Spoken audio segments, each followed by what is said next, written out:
Good morning. Welcome to JP's morning brief for May 4th. May the 4th be with you. Good morning, everyone.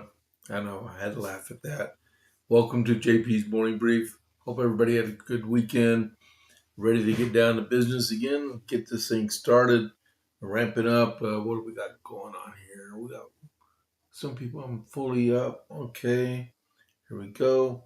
If you if you're just joining in, you've never been part of the JP8 Report family, click that follow button, please. Be a follower, and then not just a follower. I'm talking about someone who just likes to listen to pretty good podcasts. I'm not perfect, far from perfect, but I just try to do my best. Pass on stuff that. Wait a minute. Thought I was. Hold on, just a second. I'm wearing the wrong T-shirt on this video, so I gotta go back. This is crazy. There we go. Wearing my my Jeremy Camp shirt. Saw him in concert like 3 years ago. All right, but I just looked at my phone and was like, wait a minute, I'm not wearing that color shirt. It's like Heartbreak Ridge. If you've never seen it, you wouldn't know. But okay, so yeah, click that follow button to be a follower. Click the like button for the episode today, Lord, for me, please, and then chat. Chat's always important. Uh, I'm one of the Rumble creator programs. I need chatters, unique chatters. I got one in there right now, Covite for Life. Me and him went to a Republican Party meet and greet this weekend for runoff candidates. It actually was pretty cool. If you have any questions about it, ask him how it was. His name's Ricky. Been in his ear a little bit on the chat and listen to me for about 30 minutes this morning. I'll tell you how the world is turning a little bit to get us prepared for the actual JP8 report, which comes on at noon Central. All right. So what happened May 3rd? This date. Oh, by the way, one other thing is I just heard on TV just a minute ago was that the Octagon is being built on the south grounds of the White House. Awesome. Cool. I think it is the south grounds or something like that for Freedom 250, the UFC fight that's going to go on June 15th. But they started construction the day on the Octagon. All right, May 3rd, 1776, which was yesterday. General Sir Henry Clinton landed 4,000 troops at Cape Fear, North Carolina, and his goal was to capture Charleston, South Carolina. So now we see that the British are executing their strategy on the colonies. So there'll be a whole lot more come up about this, okay? But so this is what happened yesterday in history. There's going to be a bigger one that happens today in 1776 with Rhode Island. I'll tell you about that at the JP8 report. All right. So next is the armament store, the armament shop. I'm sorry. Um, the armament shop is whether you're looking for your first firearm, upgrading your setup, or need expert service. Jason in Armament Shop in Coppers Cove is a premier source for all things shooting, browsing our wide selection of pistols, rifles, and shotguns, backed by top tier gunsmithing for repairs, along with reloading supplies and professional cleaning to keep your firearm in peak condition. Need a transfer? We make FFL's transfers fast, easy, and affordable. Need your CHL? Jason can handle those classes. He has over 3 decades of experience. Visit the armament shop today at 115 West Avenue D in Coppers Cove, or call or text at 254-560-2023, or visit them at www.armamentshop.com. That's www.armamentshop.com. All right, great people. Matter of fact, I have a story I'm going to discuss on the JPA report I just looked at just a few minutes ago, detailing what the state of Rhode Island is trying to do with gun rights, which are Second Amendment rights, and we're going to go over that this afternoon. Okay. Um, all right. No, no, don't need that one. Yeah, we do. All right. So Iran update, Operation Epic Fury, and we still have a ceasefire. Uh, the the United Kingdom, Great Britain. Now we were just talking about them 250 years ago. They had a ship that was attacked in the Strait of Hormuz this last weekend. The U.S. has turned around 49 vessels. The IDF, Israeli Defense Forces, captured a Hezbollah weapons cache that included anti-tank missiles. Um, Marco Rubio, the Secretary of State, is to visit Italy, talking about the NATO alliance. German foreign minister demands that the Strait of Hormuz, be reopened. He was talking to the Iranian foreign minister. The Iran may have to start shutting down their oil wells, and they're almost to capacity on the storage. Iran executes dozens of protesters, and then Iran gave us a 14-point peace plan that the president said is a non-starter because they won't capitulate on their ballistic missiles and their enrichment. As they say, it's their right. And this morning I was just heard something about the Ayatollah Khomeini, the new one. Uh, he's spouting off about their right to close the Strait of Hormuz, and the U.S. has no right to be there at all. I'll say it again: give us his 8-digit grid where he's staying at, and we can eliminate everything that's in contention in Iran and give them a free country. All right. Brent crude oil right now is trading at $112.44 a barrel. And then the West Texas Intermediate is at $105.30 a barrel. And the stock market closed 152.87 points down on Friday at 49,499.27. That is your RAND update. Thank y'all for that. Now we'll go into the regular brief. So the first one is about Iran. Iran is threatening to breach if U.S. intervenes in the Strait of Hormuz. I took this off of Fox News a little while ago, and it was any U.S. interference in Tehran's maritime rules in the Strait of Hormuz would be considered a violation of the current ceasefire. A senior Iranian lawmaker warned on Sunday. Ibrahim Azizi, the head of Iran's Parliamentary National Security and Foreign Policy Committee, also said the key waterway is not a place for rhetoric. Any American interference in the new maritime regime in the Strait of Hormuz will be considered a violation of the ceasefire. The Strait of Hormuz and the Persian Gulf would not be managed by Trump's delusional post, he said. No one believes the blame game scenarios, as Ozzy added. The Strait of Hormuz and the Persian Gulf are not a place of rhetoric, he said in another post.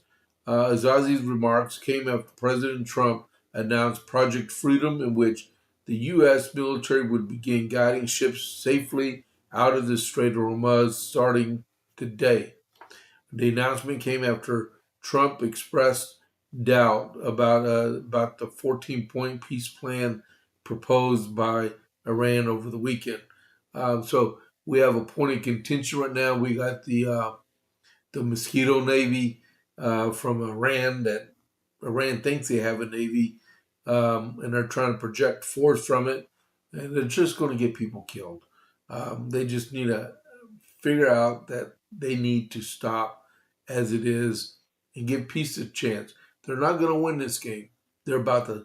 They're about to. Right now, they're losing what 500 million a day in their economy. If those oil wells shut down, the exponential effect on their economy will just drive them out of power, and a whole lot of people are going to die. Um, but you got people that just don't want to see the forest through the trees, and make stuff happen. Okay, so next I want to talk about. I mean, that's serious stuff. We really got to consider. And sometimes I joke about the 8-digit grid for the spiritual leader of our. Maybe I'm not joking as much, but you know they really do need to get rid of him. I did mention a while ago about Rhode Island, and I'm going to tailor that into this next article I'm going to read a little bit about this morning. I got this from justthenews.com last night. He was talking about President Trump is looking to return the alcohol, tobacco, firearms, um, um, how do you call it? Agency. Yeah, there we go.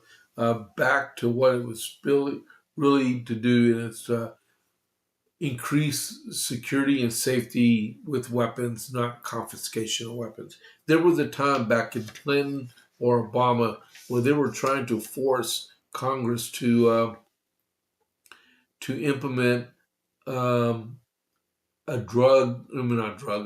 weapons owner database across the country, which is totally against the Second Amendment, and it's always a fight after fight after fight.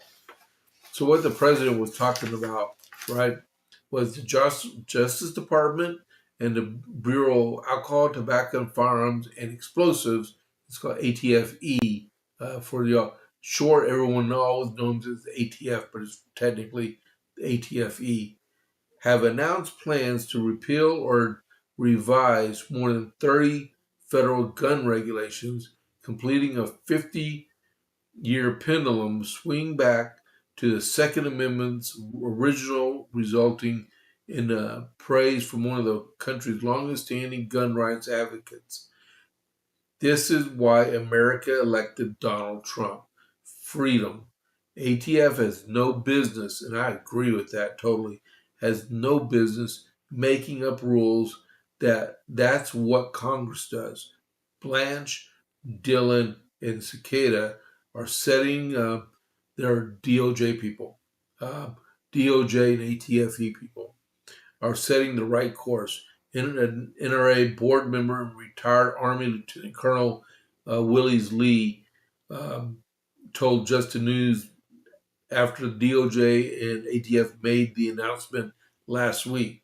The shift is not just another regulatory rollback. It is culminating chapter. It's a culminating chapter in a half century of what began with ATF's transformation from the Treasury's Tax Enforcement Bureau pre 1972, when it was still mostly whiskey and tobacco focused, into an aggressive regulatory federal agency. It came after the 1968 Gun Control Act, in which a lot of that was found unconstitutional, um, and especially after moved from the Treasury to the Justice Department after the 9/11 terror attacks.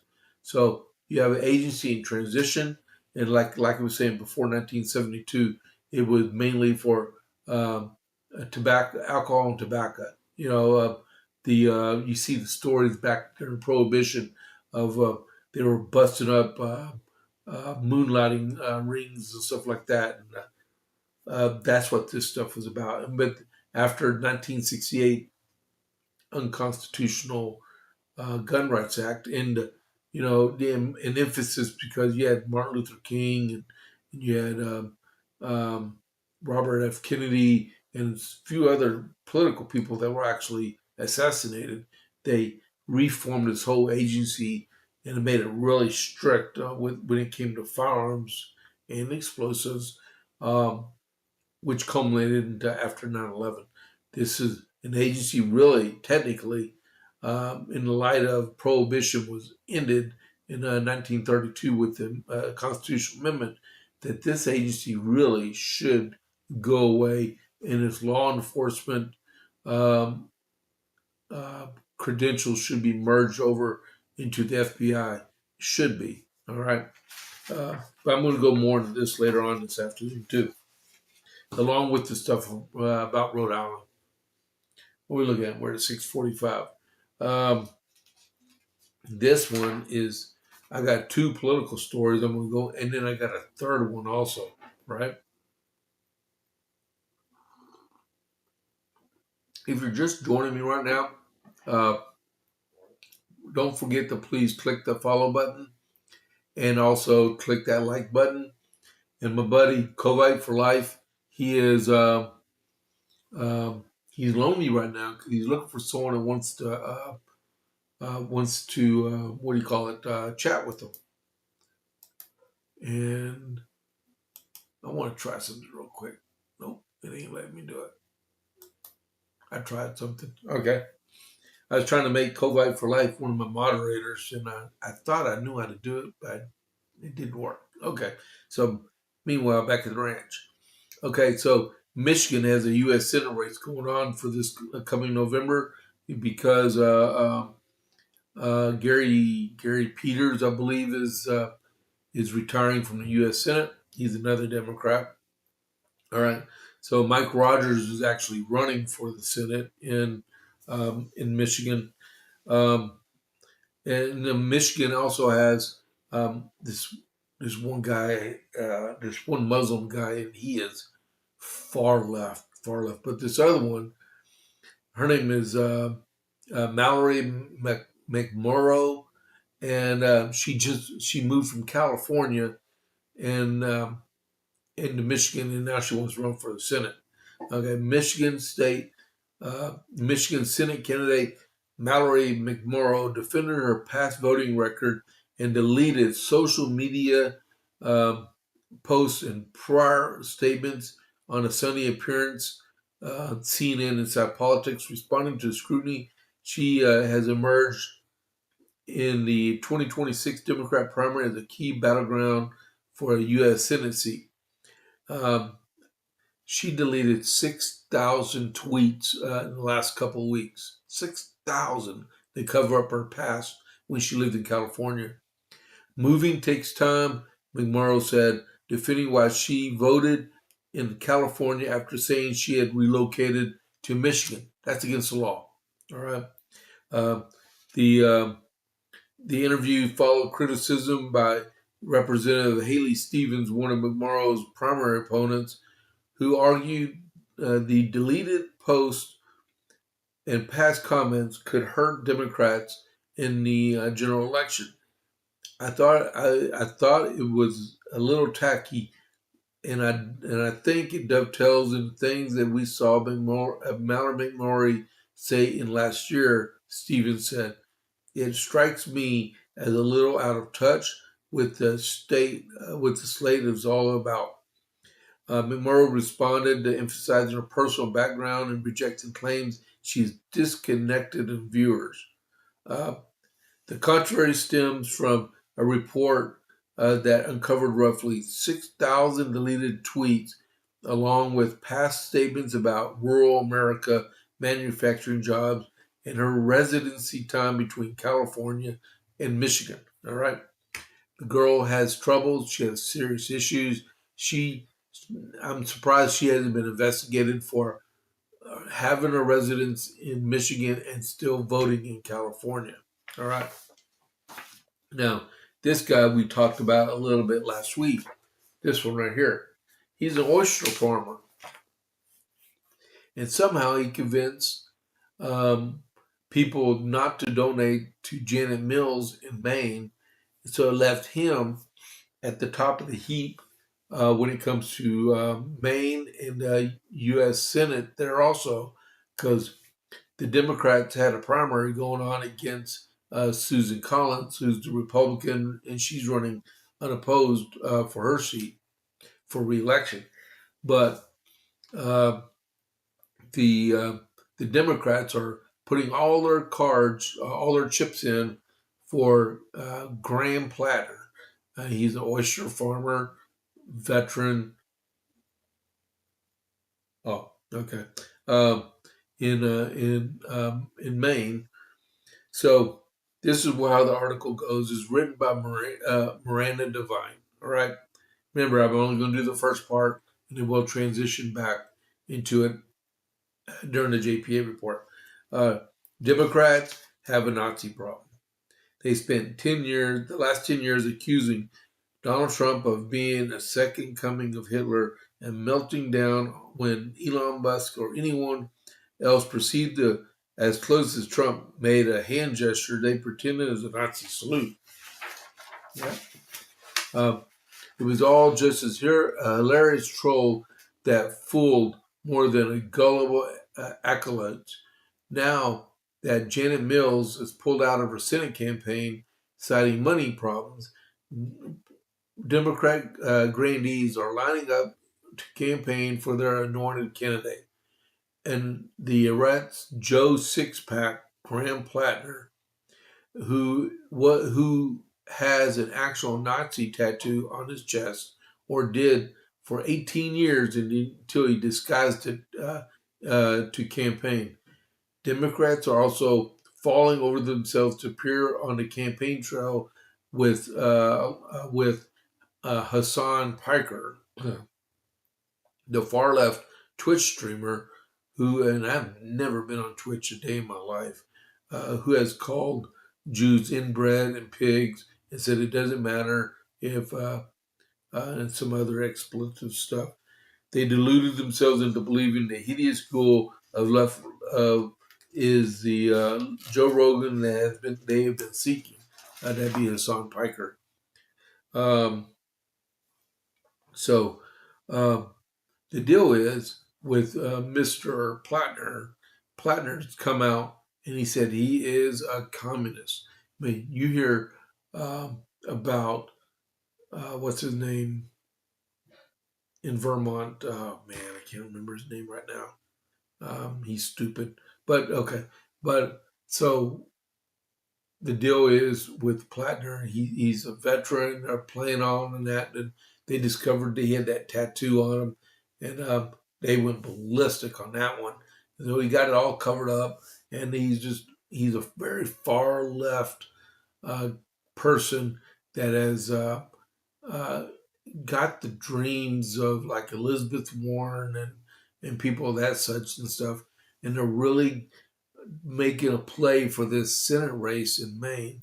That even though we may not like Susan Collins, um, she is our best bet right now, and we need to put our votes toward her. Well, if you live in Maine, and don't be like Miss McMurrow and vote in one place and live in another place. All right, but yeah, we'll talk more about this and the way the Democrats are actually believing.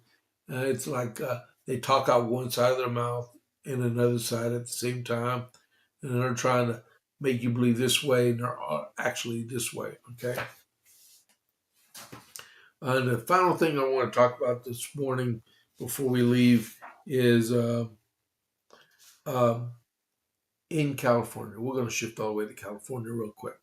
And a lot of people here are like, I want solar panels, I want windmills.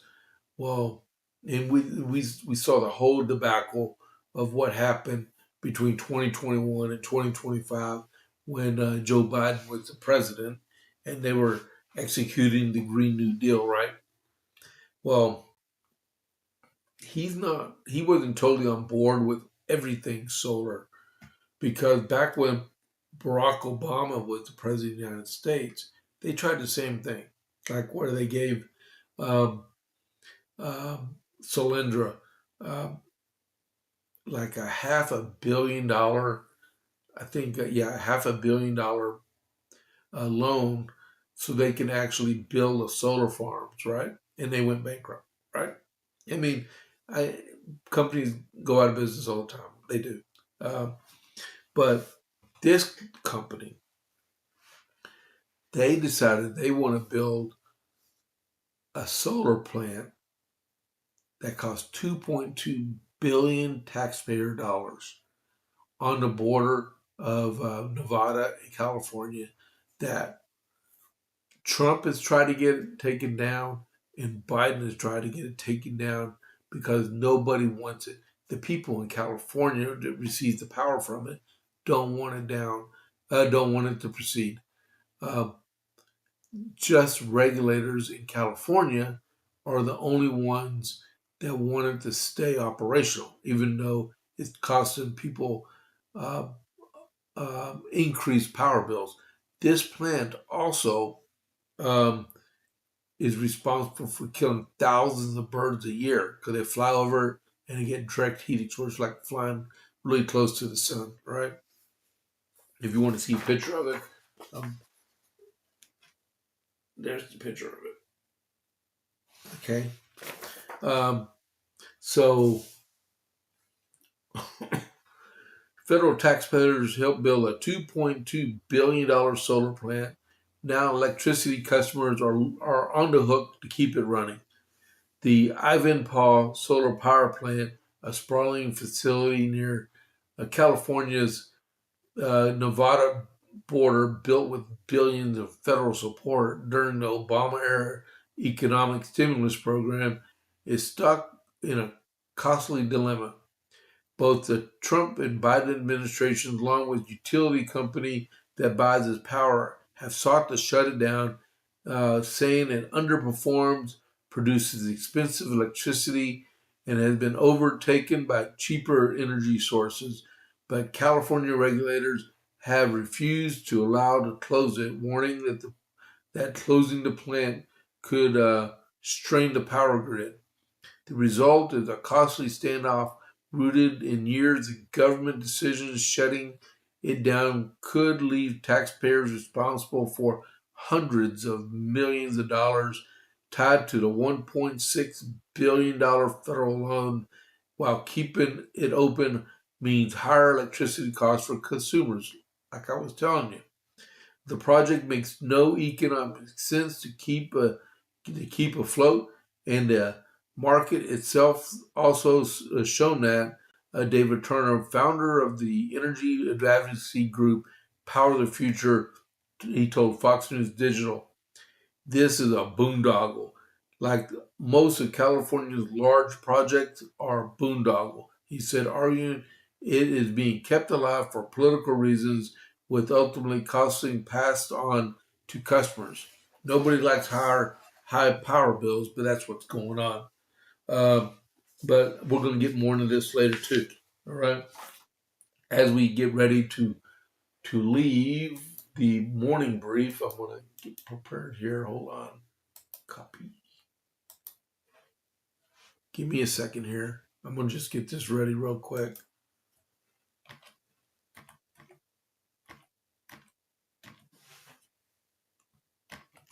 Okay.